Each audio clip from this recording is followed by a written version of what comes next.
Not sure how easy it would be for people to see, but it looks like we've got a small enough group. So I'll show you how this works.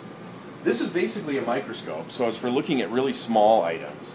But the difference is we're using a high-energy electron beam instead of regular visible light to look at our sample. And why would you want to do that? What's wrong with visible light, right? Well, for those of you into photography, you know that there's this thing called depth of field, right? Whereas as you go higher and higher in magnification, your depth of field gets smaller and smaller, right? So by the time we get to 500x, you've just got this thin little layer that you can see, right? Well, with an electron microscope, because we're using such high energy light right here, X-rays, we actually get very three-dimensional images with very deep depth of field at very high mag. So you've seen, like on the news, you've seen pictures of like viruses and small bugs and things. So almost all of those are taken with an electron microscope. So why do we use one of those at HP? Well, as you can see, this is a current Intel chip here. You can see that some of the parts are getting really, really tiny on these things. I mean, small enough where they're hard to see, like the whole package is hard to see with the visible eye. So what I have here, just to kind of blow it up for everybody, this is this actual chip. I just took an optical picture of it so everybody can see.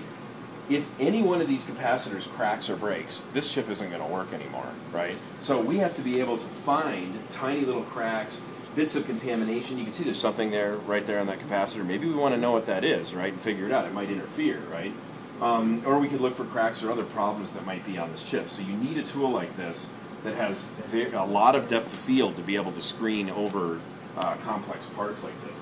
So I threw something in the SEM just to kind of give you an idea of how it works here. I'll go ahead and turn it on here. What are we looking at? I'll show you. It's a secret until I pan out here. So you can see what we're looking at first. We've got kind of a taffy-like appearance here on the surface. Something with holes in it. You can see there's a little bit of depth to it right there. And then I call this the Google Earth wheel, right, where you can kind of back out and everything. Go in and out from whatever you're looking at. You can see a ridge right there. It's looking a little more 3D. And as we back out, it starts to take shape, and you can see it's like a little screw, right, that we're looking at. And to give you an idea of, give you a sense of scale of what we're looking at, I got another one right here. We'll back all the way out so you can see the sample holder. But you can see that's pretty tiny, what we're looking at there. It's basically just a little screw to hold on a plate. And the system makes it very, very easy to just basically zoom in and out of areas you're interested in. And why would you be concerned about something this small on a tiny little screw, right? Well, if there's holes in this plating, this zinc coating on the surface, you could have corrosion of that screw, right, which could grow out and make it impossible to get out of its socket, so then the system can't be serviced, or it might break and fall out, and then you've got panels that are popping off.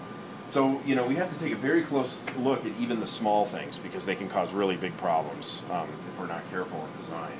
So we spend a lot of time looking at the little things, especially after the testing we do, right? So something gets beat up next door, we can go through and check resistors and capacitors and things for cracks and make sure that's not happening.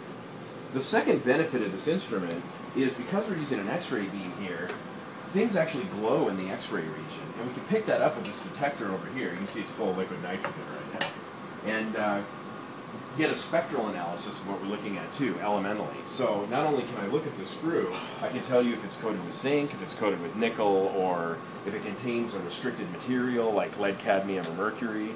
So we do quite a bit of environmental testing in this lab, and this tool is one of the things that we use to identify areas of non-compliance.